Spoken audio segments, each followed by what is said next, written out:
Hello, welcome back to my YouTube channel. My name is Nadia Adam. I'm a Vedic astrologer.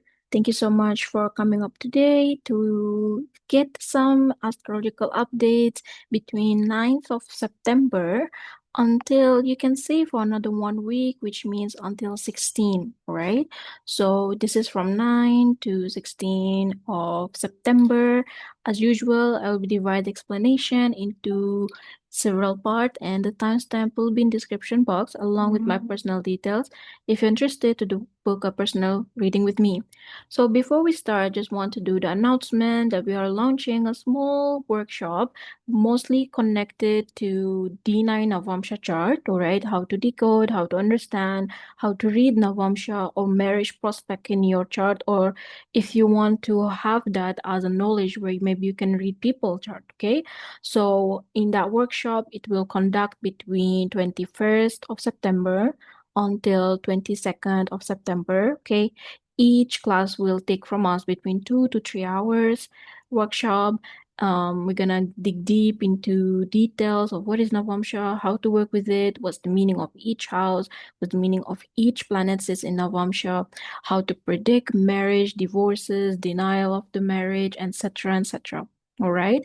So book right now your seat because it will be limited. I'm not gonna take much of people. So yeah, that's it. Now let us talk about the upcoming 1 week. There are a lot of things going on here, okay?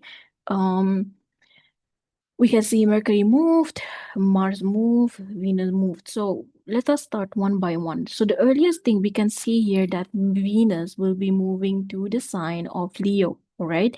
And Venus will be falling into Gandanta. Gandanta, okay? Gandanta of Cancer to Leo. So it will occur between, you can say 13th, all right, until 15th of September. Okay, and after that, Venus will be meeting Ketu. Okay, this is definitely showing us that the last or the lunar eclipse that we had actually a few days ago is strongly will correlate to Venus because it's just like after 1 2 days, Venus will be entering the scene, right? Although true enough that the energy already moved, already like progressing into another level, right? But still you will find that the energy is still there. You will feel the intensity is still there until the upcoming 2 weeks when the new moon happen. All right. um Such combination usually indicate that the theme related to marriage, relationship, partnership, romance, all right, will start to get activated very heavily. So you will hear a lot of people either get maybe married during this time or get proposed during this time, or if there been any some sort of breakup happen in the last period, then Venus here can slightly finalizing it into the direction that it's supposed to be. Okay, so we can see here Venus can give a lot of hiccup or transformation or change when it comes to a relationship in general. All right. This is not really a greatest period for you when it comes to deciding what you want and what you need in terms of the relationship, because a bit of chaos can be happening here. Number one. Number two, the fact that K2 sometimes it can be connected to our past life, right? Past life energy, or let's say, for example, destined point, okay, destined or karmic, whatever you want to call it. So whatever going to happen in the next 2 weeks period, you can say that it can remain and sustain itself. Now we cannot really judge and say that, oh, that's mean my karmic relationship between me and that person is ended, or my relationship with this person, whatever that bond is, it's just like not gonna work out and we are moving on. Or that doesn't mean also for me and this person we are connected. That's mean we are soulmate, twin flame, or whatever. So that's mean we are meant to be together.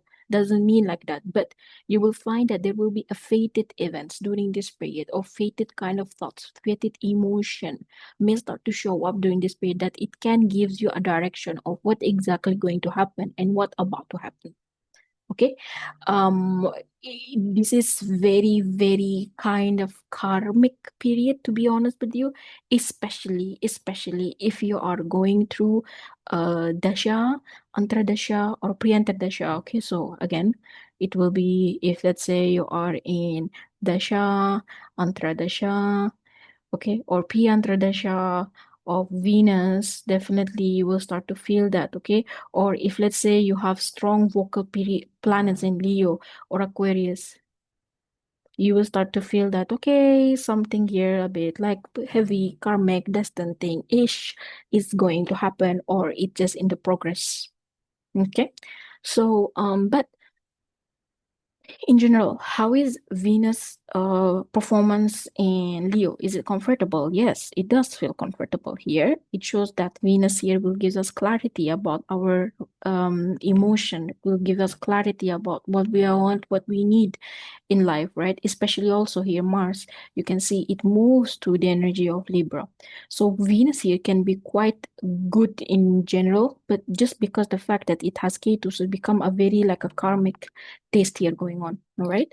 So this is in regards to Venus. Now, another thing we can see, since we were talking about Mars here, is falling into the seventh house of Libra, right? If you noticed also that right now in the sky, we have emptiness when it comes to the Kendra houses, right? Empty, empty, empty. The only thing we have here, the malefic planet, which is Mars. In general overview, this shows a weakness in the energy field, okay, within us. That means the main pillars that we have, it's quite shakable and not tangible because it's empty of any benefic planet and we have only Mars here. So is it Mars actually comfortable in Libra? The answer most probably a no. Okay, the answer most probably a no. Mars doesn't feel comfortable in Libra, because it's technically an enemy sign and it's sitting in enemy house, all right? Although they both can gel well, but because Mars here is alone, so it feels that Mars is in the airy, wavery energy. Mars is the soldier energy. Is a fiery, right? You just give me the task and I will go ahead and do it. Right? It gives me the energy of go get the thing done. Now, you imagine that soldier, you put him in the air or wavery situation where maybe there is no actual instruction, no actual leader, no actual task and duties need to be done.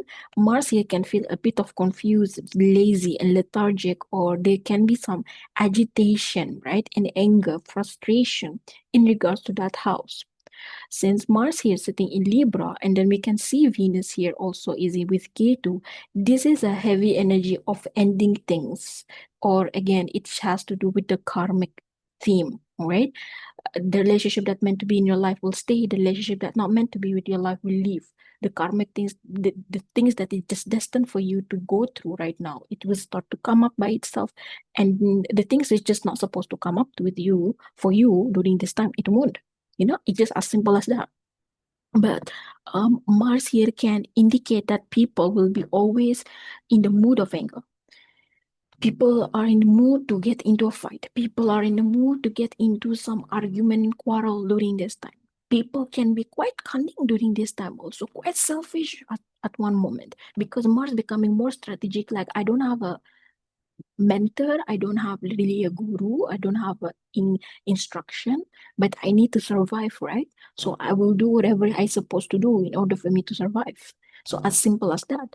So it's very, very important during this time. Do not really get, I don't want to say don't get closer, but do not reveal a lot of information.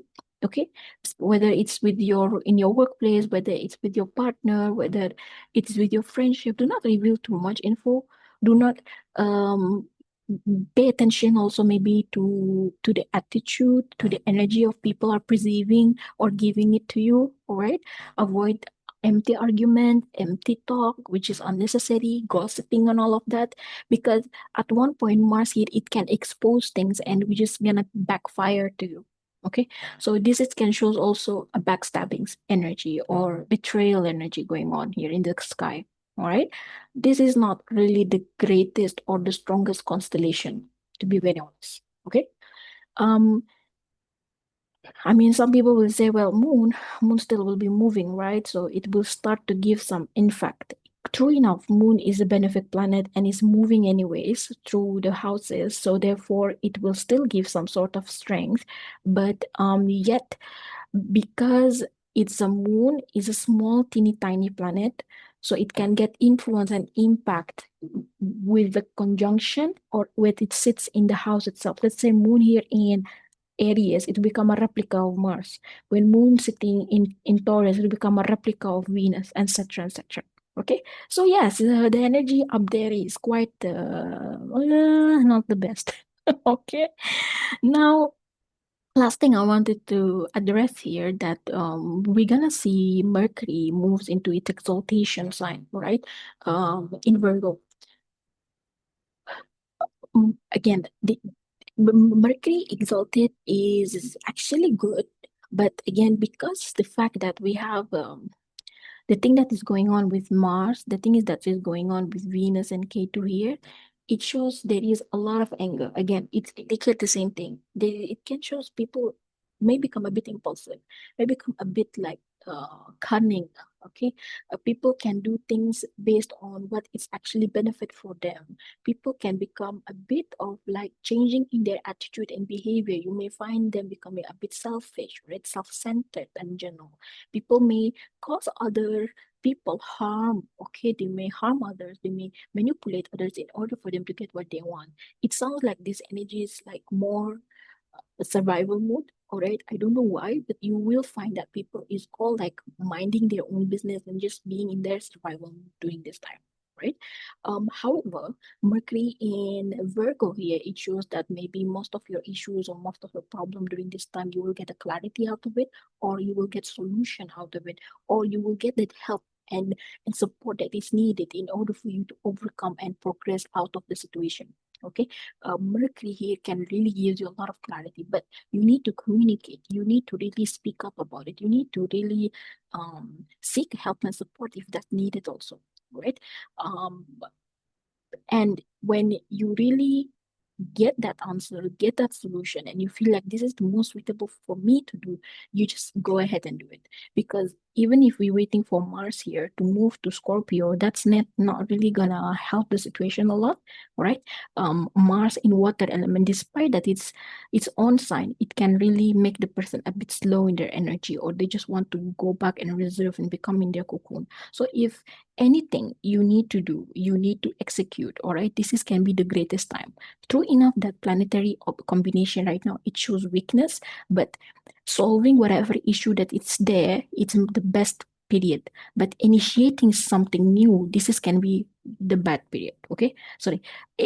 Solving whatever is there is the good period. Initiating is can be a bad period or is not really the supportive. Okay, at least until the upcoming 2 weeks when we passing the next new moon, then okay, you can initiate new things even and solving whatever issue. But right now, true enough, this is the only period when you can say if you want to initiate something in terms of solving issues, solving problems, finding a solution, then yeah, this is the only time you can say, okay, it's a bit supportive that okay, I can do it. Okay, I hope it makes sense. So, yeah, that's it for today. Thank you so much for your time. Thank you for listening. Wishing you all the best. Stay good, be good, and see you soon. Bye bye.